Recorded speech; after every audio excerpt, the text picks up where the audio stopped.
आदाब नाज़रीन, आप सभी का इस्तकबाल है मुल्क की बात में। मैं हूं आपके साथ नेहा सिंह। खबरें शुरू करने से पहले एक नजर सुर्खियों पर। नेतन्याहू के बेलगाम वजीर ने अल-अक्सा मस्जिद पर बोला धावा। बेन गवीर की हरकत पर हमास ने इजराइल को चेताया। मौलाना मदनी का तहफ्फुज़ मदारिस कॉन्फ्रेंस का ऐलान, सभी मसलक के सरबराहों को शिरकत करने की दी दावत। वक्फ कानून के खिलाफ गरजे AIM और AIM-PLB। हैदराबाद में इंसानी चेन बनाकर किया पुरजोर विरोध। अलीगढ़ में 4 मुस्लिम नौजवानों की मॉब लिंचिंग। जमीयत ने मुतासिरीन को हर मुमकिन मदद का किया वादा। ममता ने हिंदू मुस्लिम इत्तेहाद की जरूरत की याद दिलाई। कवि काजी नजरुल इस्लाम की यौम पैदाइश पर किया याद। उत्तर प्रदेश मदरसा बोर्ड का रिजल्ट जारी। मुरादाबाद के फुरकान अली ने किया टॉप।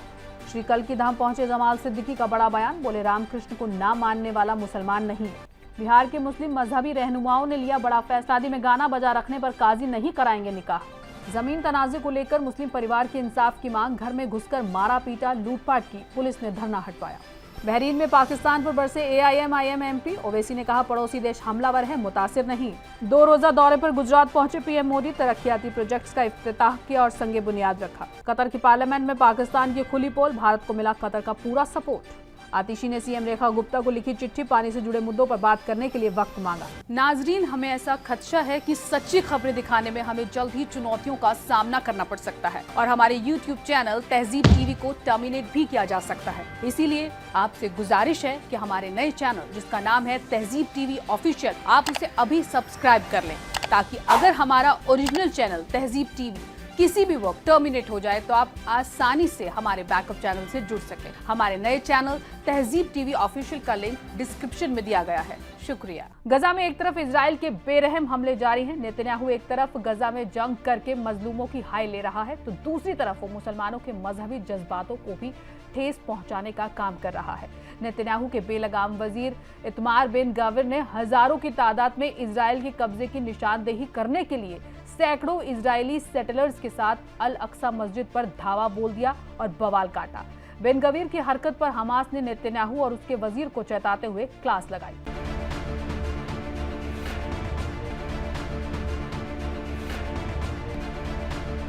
गजा पर इजराइल की जालिमाना कार्रवाई में दिन ब दिन इजाफा होता जा रहा है। हालात इतने बदतर हो चुके हैं कि इजरायली फौज ने गजा के 70 से 80% हिस्से पर कब्जा कर लिया है। इंसानी इमदाद की एंट्री ना हो पाने की वजह से फिलिस्तीनी आवाम का भूख से बुरा हाल है। गजा में इतना भयंकर कहर बरपाने के बीच इजरायली PM मुसलमानों के जज्बातों को ठेस पहुंचाने से जर्रा भर भी कसर नहीं छोड़ रहा। नेतन्याहू ने एक तरफ जहां गजा में इजरायली फौज को मनमानी करने की खुली छूट दी हुई है, तो दूसरी तरफ उसने अपने सरफिरे वुज़रा को भी यरूशलेम में मुस्लिम इबादत गाहों पर हमले की छूट दी हुई है। इसी कड़ी में इजरायली चरमपंथी वजीर इतमार बिन गवीर ने हजारों इजरायली सेटलर्स के साथ इस्लाम के तीसरे मुकद्दस मकाम मस्जिद अल-अक्सा पर धावा बोल दिया। प्रेस TV के मुताबिक इजराइल के कब्जे की निशानदेही करने के लिए सैकड़ों इजरायली सेटलर्स ने अल-कुद्स में अल-अक्सा मस्जिद अहाते पर धावा बोल दिया। इजरायलियों ने सो कॉल्ड इजरायली योम यरूशलेम के मौके पर अल-अक्सा मस्जिद के अहाते में कब्जा करने वाली इजरायली सरकार के झंडे लहराए और टैल्मुडिक रस्म को अंजाम दिया। इन सब हमलावरों की रहनुमाई करने वाला चरमपंथी इजरायली वजीर इतमार बिन गवीर भी सेटलर्स के साथ आगे था। अल-अक्सा मस्जिद पर धावा बोलने वाले इजरायली सेटलर्स रेगुलरली भड़काऊ नारे लगाते हुए फिलिस्तीनियों पर हमला करते हैं और उन्हें परेशान करते हैं। अल-अक्सा मस्जिद अहाते में भड़काऊ घुसपैठ ऐसे वक्त में हुई जब इजराइल ने गजा में अपनी खूनी जंग चालू रखी है। नेतन्याहू के कट्टरपंथी वजीर बेन गवीर के जरिए इस हमले के बाद फिलिस्तीनी रेजिस्टेंट ग्रुप हमास चुप नहीं बैठा और उसने सख्ती के साथ इजराइल के खिलाफ बड़ी वार्निंग जारी की। यमन प्रेस एजेंसी के मुताबिक हमास का मानना है कि अल-अक्सा मस्जिद अहाते में इजरायली धावा बोलना एक खतरनाक घटना और अल-कुद्स में यहूदियत को जबरदस्ती थोपने की कोशिश है। अल-अक्सा मस्जिद में हुए हादसा एक प्री प्लान मजहबी जंग की नुमाइंदगी करती है, जिसका मकसद शहर की इस्लामी पहचान को मिटाना है। उन्होंने जोर देकर कहा कि यह हमले इस फैक्ट को नहीं बदलेंगे कि अल-अक्सा मस्जिद पूरी तरह से मुस्लिमों की है और वहां जबरदस्ती कब्जे और बसने वालों की मौजूदगी को तस्लीम नहीं किया जाएगा। हमास ने बार बार होने वाले हमलों के बुरे नतीजों की चेतावनी दी और इनके जारी रहने को मुस्लिम जज्बातों को भड़काना और अल-कुद्स और उसके पाक मकामात की हिफाजत में इस्लामी ममालिक के किरदार की बेइज्जती जताया। जमीयत उलमा हिंद के सदर मौलाना अरशद मदनी की दरख्वास्त पर सुप्रीम कोर्ट ने 21 अक्टूबर 2024 को मदरसों के खिलाफ किसी भी कार्रवाई और सरकारी नोटिस पर रोक लगा दी थी, लेकिन पाबंदी के बावजूद भी मदरस को सील किया जाना और मुनहदिम किए जाने को लेकर मौलाना अरशद मदनी ने तहफ्फुज मदारिस कॉन्फ्रेंस का ऐलान किया। जमीयत उलेमा हिंद के सदर मौलाना अरशद मदनी की दरख्वास्त पर सुप्रीम कोर्ट ने 21 अक्टूबर 2024 को मदरसों के खिलाफ किसी भी कार्रवाई और सरकारी नोटिस पर रोक लगा दी थी। अदालत ने साफ किया था कि ये पाबंदी सूबे या मरकजी हुकूमत के जरिए मदरसों के खिलाफ जारी नोटिसों पर भी लागू होगी। इसके बावजूद नेपाल सरहद से लगे उत्तर प्रदेश के मुस्लिम अक्सियत वाले जिलों में न सिर्फ मदरसों पर बल्कि दरगाहों, ईदगाहों और कब्रिस्तानों के खिलाफ भी एक तरफा कार्रवाई की जा रही है। रिपोर्टों के मुताबिक सैकड़ों मदरसों को गैर कानूनी बताकर सील कर दिया गया है, कुछ को तो मिस्मार भी कर दिया गया है, जबकि उनके पास दुरुस्त दस्तावेज भी हैं। इस सूरत हाल में मुस्लिम कम्युनिटी में शदीद तशवीश और खौफ की लहर पैदा हो गई है। इस ताल्लुक से जमीयत उलेमा हिंद ने 1 जून 2025 को सराय मीर आजमगढ़ स्थित जामिया शरिया फैज उल उलूम में तहफ्फुज मदरसा कॉन्फ्रेंस मुनक्किद करने का ऐलान किया, जिसमें सभी मसालिक के मदरसों के सरबराहन और ओहदेदारान को शिरकत करने के लिए दावत दी गई। इस कॉन्फ्रेंस की जिम्मेदारी जमीयत उलेमा उत्तर प्रदेश के सदर मौलाना अरशद रशीदी को सौंपी गई है, जबकि मौलाना अरशद मदनी मेहमान खुसूसी की हैसियत से शिरकत करेंगे। मौलाना मदनी का कहना है कि पिछले कुछ सालों में मुल्क में ऐसी सियासत परवान चढ़ी है जिसने मुसलमानों और उनके तालीमी इदारों को निशाना बनाया है। उनके मुताबिक इस मुहिम के पीछे सियासी मकसद है ताकि मुसलमानों को न सिर्फ सियासी तौर से कमजोर किया जाए बल्कि उन्हें मजहबी तालीम से भी महरूम किया जाए। उन्होंने सुप्रीम कोर्ट के अहकामात और आइन के आर्टिकल 25, 26 और 30 का हवाला देते हुए कहा कि अकलियतों को अपने दायरे कायम करने और चलाने की पूरी आजादी है। मौलाना मदनी ने इस बात पर जोर दिया कि इस वक्त इख्तिलाफात के ऊपर उठकर इत्तेहाद की जरूरत है, क्योंकि मौजूदा मुहिम सभी मसालिक के मदरसों को निशाना बना रही है। उनके मुताबिक जमीयत उलेमा हिंद न सिर्फ कानूनी मोर्चे पर सरगर्म है बल्कि चाहती है कि इस कॉन्फ्रेंस के जरिए से मदरसों की हिफाजत के लिए एक इंतजामाई हिकमत अमली भी तैयार की जाए। वक्फ कानून के खिलाफ देश में एक बार फिर से विरोध प्रदर्शनों में तेजी आ गई है। इसी कड़ी में आज हैदराबाद में AIM, PLB और AIM ने ह्यूमन चेन बनाकर बड़े लेवल पर एहतजाज किया। इसमें बड़ी तादाद में लोग शामिल हुए और पुरजोर विरोध किया। तरमीमी वक्फ कानून 2025 के खिलाफ विरोध का दौर एक बार फिर तेज हो गया है। इसके विरोध में तेलंगाना की राजधानी हैदराबाद में बड़ी तादाद में लोगों ने ह्यूमन चेन बनाकर एहतजाज किया। ये एहतजाज all India Muslim personal law board और AIM की अगुवाई में हुआ। इस दौरान वक्फ कानून के खिलाफ एहतजाज करने वालों ने हाथ में काले रंग के बाजूबंद पहनकर विरोध जताया। इस विरोध में चारमीनार MLA मीर जुल्फिकार अली और AIM के सीनियर लीडर और चंद्रयान गुट्टा MLA अकबरुद्दीन ओवैसी भी शामिल हुए। ताहम ओवैसी ने ओवैसी हॉस्पिटल के पास अलग से ह्यूमन चेन की कयादत की। दरअसल बीते महीने 22 अप्रैल को पहलगाम के बैसरन घाटी में हुए आतंकी हमले के बाद वक्फ कानून के खिलाफ एहतजाज के सुर धीमे पड़ने लगे थे, लेकिन एक बार फिर से एहतजाज में तेजी आ रही है। ये आंदोलन 18 मई को तेलंगाना के वारंगल जिले से शुरू हुआ। अब AIM PLB ने वक्फ बचाओ दस्तूर बचाओ मुहिम के तहत देश भर में प्रोग्रामों का ऐलान किया है।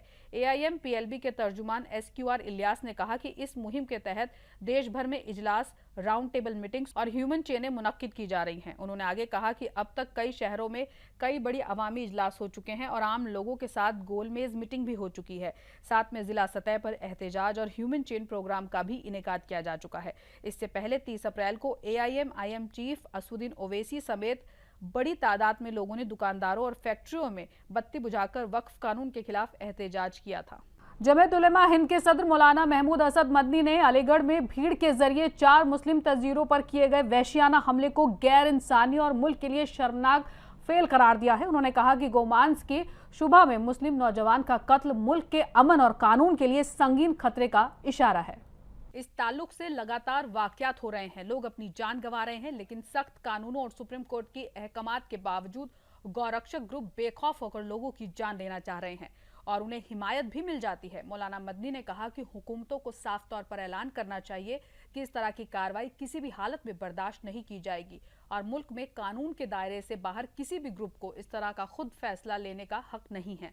सुप्रीम कोर्ट के जरिए दिए गए अहकामात को लागू किया जाना चाहिए। मौलाना मदनी ने मांग की कि हुकूमत पूरे वाकये की गैर जानी बदाराना फौरन और मुअस्सिर जांच कराए। सभी हमलावरों को फौरन गिरफ्तार किया जाना चाहिए और एंटी मॉब लिंचिंग और दीगर दूसरी सख्त दफात के तहत कार्रवाई की जानी चाहिए। जख्मी नौजवानों के लिए मुकम्मल इलाज, सिक्योरिटी और मुनासिब मुआवजे का बंदोबस्त किया जाना चाहिए। वाज़ेह रहे कि वाक़े की खबर मिलते ही जमीयत उलेमा शहर अलीगढ़ के सदर मुफ्ती अकबर कासमी की क़यादत में एक वफ़द JNMC अस्पताल पहुंचा और मुतासिर नौजवानों के खानदान वालों से मुलाकात कर उन्हें पूरी हिमायत की यकीन दाहिनी कराई। इस ताल्लुक से जमीयत उलेमा अलीगढ़ ने जमीयत उलेमा हिंद के सेक्रेटरी मौलाना हकीमुद्दीन कासमी को एक रिपोर्ट भी भेजी, जिसके मुताबिक जमीयत उलेमा के नुमाइंदे सभी शरपरस्तों की गिरफ्तारी को यकीनी बनाने के लिए आला हुक्काम के साथ लगातार राब्ते में हैं। उन्होंने कहा कि ये लोग मीट ताजिर हैं, इनके पास गैर ममनुआ जानवरों का गोश्त है जिनका बिल भी इनके पास है। इसके बावजूद बदमाशों ने कुछ नहीं सुना। पोएट काजी नजरुल इस्लाम की यौम पैदाइश के मौके पर मगरबी बंगाल की वजीर आला ममता बनर्जी ने देश में हिंदू मुस्लिम इत्तेहाद की जरूरत पर जोर दिया। सीएम ने अपने ऑफिशियल एक्स हैंडल की वॉल पर पोस्ट किए गए एक बयान में नजरुल इस्लाम की 2 लाइंस कोट की, मोरा एकी ब्रिते दूती कुसुम हिंदू मुसलमान, जिसका मतलब है कि हिंदू और मुसलमान एक डंठल पर 2 डेजी की तरह हैं। अपने बयान में सीएम ने यह भी याद दिलाया कि पिछले 14 साल के दौरान उनकी क़यादत वाली सियासती हुकूमत ने सूबे में विद्रोही कवि के नाम से मशहूर अजीम पोइट की याद में क्या किया। पोइट की याद में हमने उनके पैदाइश के मकाम के पास आसनसोल में काजी नजरुल यूनिवर्सिटी का नाम उनके नाम पर रखा और उस इलाके में हमने अंडाल में अपने ग्रीनफील्ड एयरपोर्ट का नाम काजी नजरुल इस्लाम एयरपोर्ट रखा। उनके एजाज में हमने नजरुल तीर्थ और मगरबी बंगाल काजी नजरुल इस्लाम अकादमी का नाम रखा। हमने पोइट पर कई रिसर्च किताबें पब्लिश की हैं।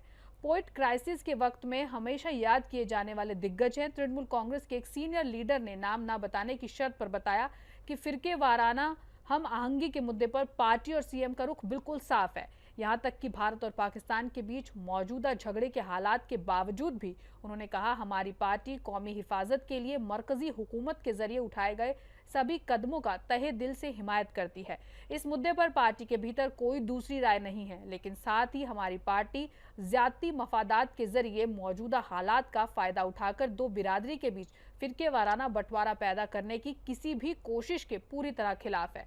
यही बात सीएम ने अपने पैगाम में साफ रूप से जाहिर की। सीएम ने ऑपरेशन सिंदूर पर तबसरा करने के मामले में बेहद बैलेंस्ड रुख अपनाया था, जिसके तहत भारतीय आर्म्ड फोर्सेज ने पाकिस्तान और पाकिस्तान के कब्जे वाले कश्मीर में 9 आतंकी ठिकानों को मिसमार कर दिया था। ऑपरेशन पर तबसरा करने वाले तृणमूल कांग्रेस के कुछ लीडरान की पार्टी क़यादत ने मजम्मत की थी। उत्तर प्रदेश मदरसा बोर्ड का रिजल्ट आने के बाद पास हुए तलबा के घर में खुशी का माहौल है। वहीं टॉपर्स बच्चों को मुबारकबाद दी जा रही है। मदरसे के सभी तलबा में बेहद खुशी देखी जा रही है। तो वहीं अगर बात की जाए मुरादाबाद के वीरपुर मदरसा जामिया इस्लामिया तालीम उल कुरान की, तो यहाँ के तालिबे इल्म फुरकान ने उत्तर प्रदेश के नाम के साथ साथ मुरादाबाद का नाम भी रोशन किया है।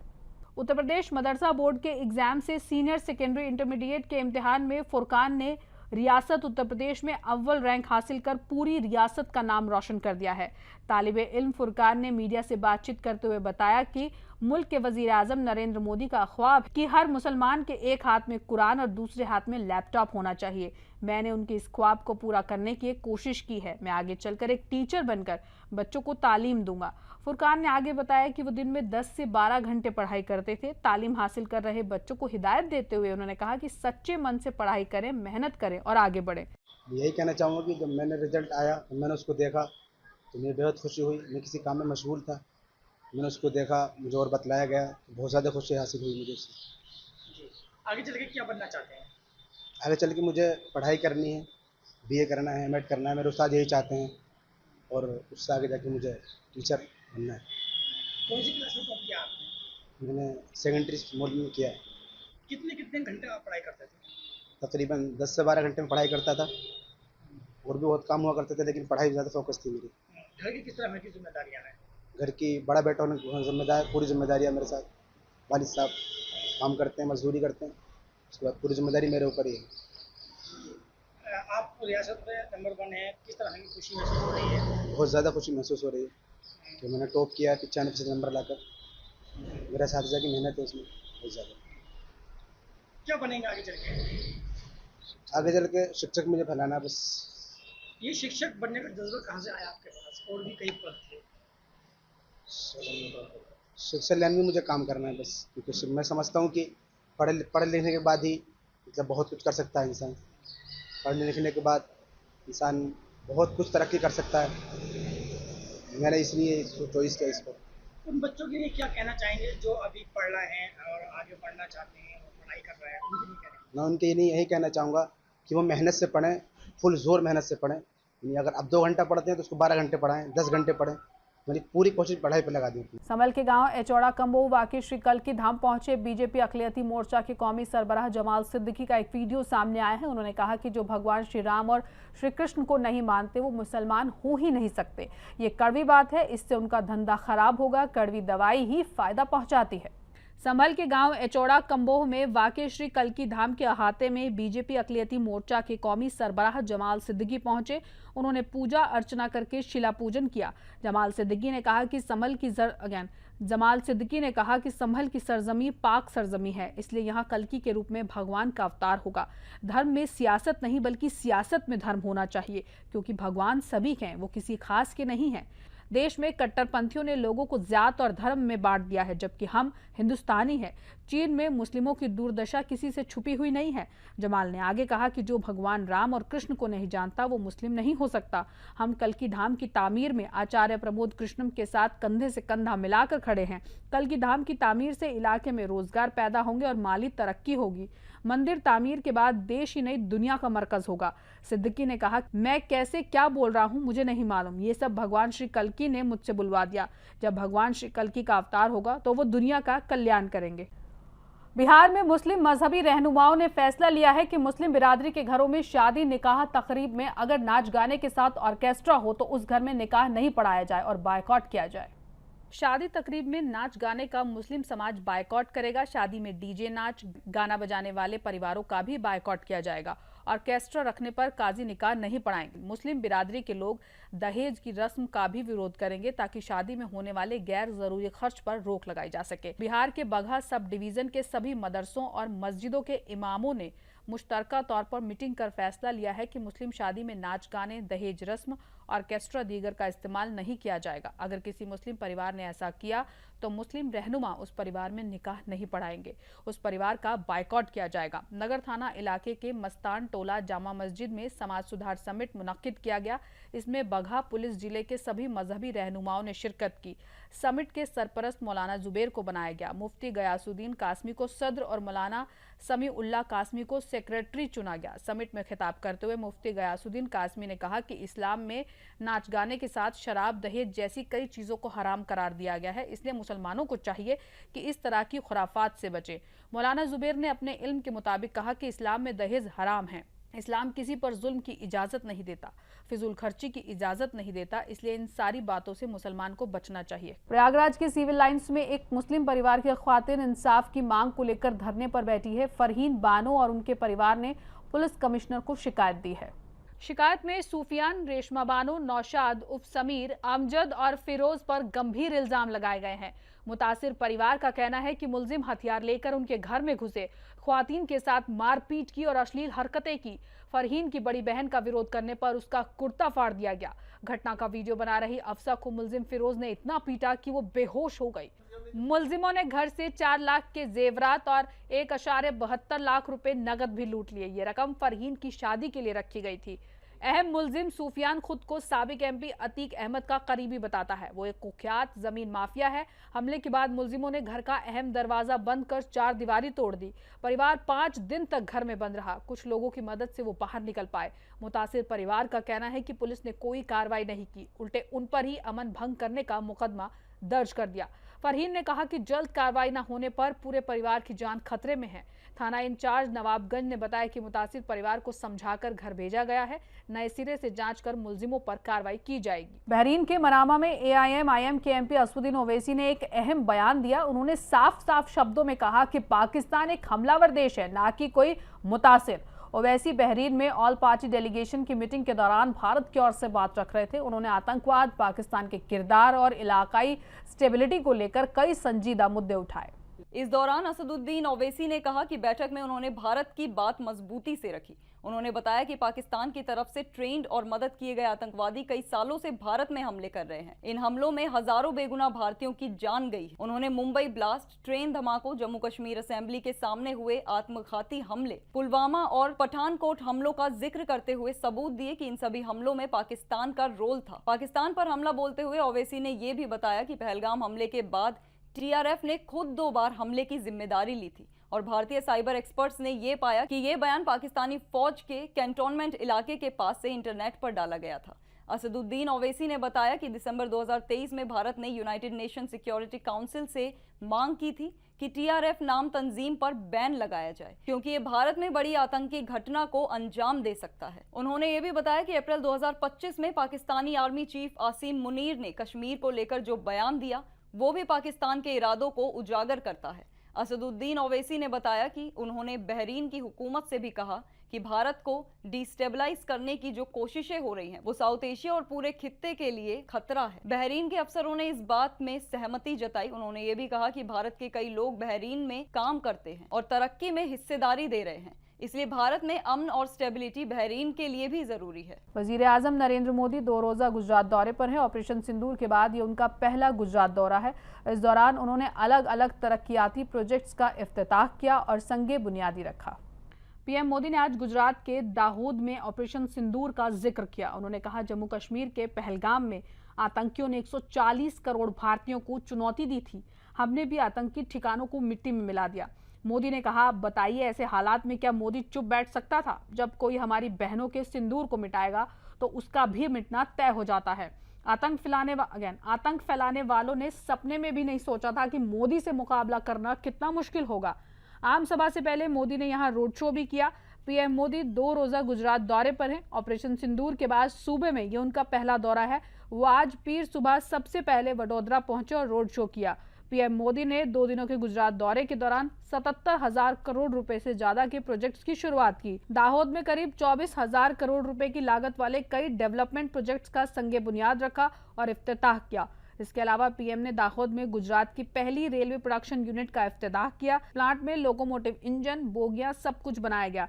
साथ ही वेरावल और अहमदाबाद के बीच वंदे भारत एक्सप्रेस और वलसाड और दाहोद स्टेशन के बीच एक्सप्रेस ट्रेन को भी हरी झंडी दिखाई। ऑपरेशन सिंदूर के बाद भारतीय डेलीगेशन पाकिस्तान का असली चेहरा दिखाने के लिए दुनिया भर में कई मुल्कों का दौरा कर रहा है और पाकिस्तान की पोल खोल रहा है।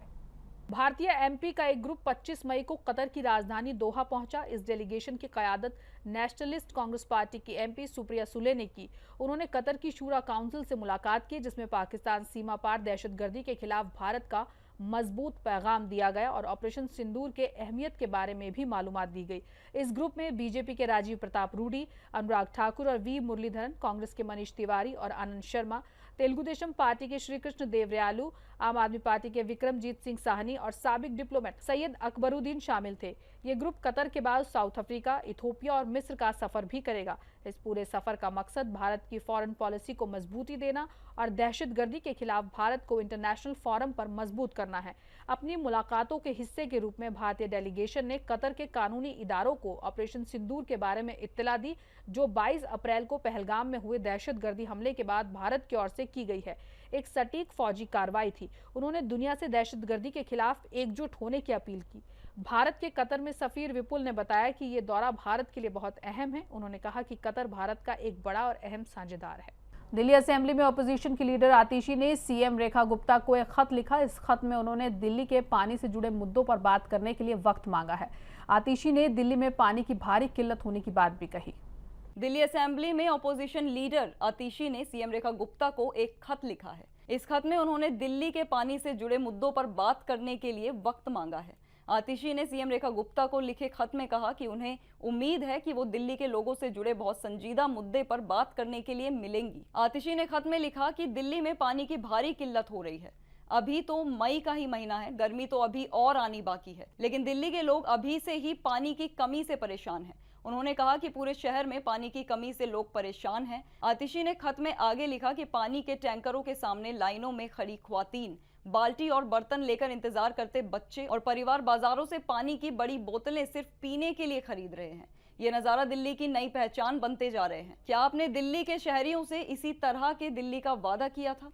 आतिशी ने आगे कहा कि सीएम रेखा गुप्ता के क़यादत में बीजेपी सरकार दिल्ली के लोगों के लिए बुनियादी पानी की सप्लाई भी यकीनी बनाने में नाकाम रही है। पानी की कटौती 24 घंटे तक चल रही है। उन्होंने कहा कि लोगों के फोन पर लगातार पानी की कटौती के पैगाम आ रहे हैं, फिर भी आपकी सरकार और आपके वजीर पूरी तरह से चुप हैं। कोई ठोस प्लान नहीं, कोई राहत नहीं। उन्होंने कहा कि यह बहुत अफसोसजनक है कि बीजेपी की 4 इंजन हुकूमत मरकज में लेफ्टिनेंट गवर्नर, एमसीडी और अब सीएम ओहदे पर होने के बावजूद दिल्ली के लोगों को पानी जैसी बुनियादी जरूरत के लिए भी बेसहारा छोड़ दिया गया है। अगर मई में ये हालात हैं तो गर्मी बढ़ने पर क्या होगा? क्या आपकी सरकार दिल्ली के शहरियों को पीने के पानी के लिए भी दैवीय दखल पर निर्भर छोड़ने का प्लान कर रही है? आतिशी ने कहा कि आपके सभी एमएलए आपसे मिलकर दिल्ली के लोगों को पानी से जुड़ी परेशानियों के बारे में बताना चाहते हैं। उन्होंने उम्मीद जताई कि जमहूरी रिवायतों का सम्मान करते हुए सीएम गुप्ता उन्हें दिल्ली के लोगों से जुड़ी इस गंभीर मुद्दे पर चर्चा करने के लिए जल्द ही वक्त देंगी। नाज़रीन, मुल्क की बात में आज के लिए बस इतना ही। मुझे दीजिए इजाजत। आदाब।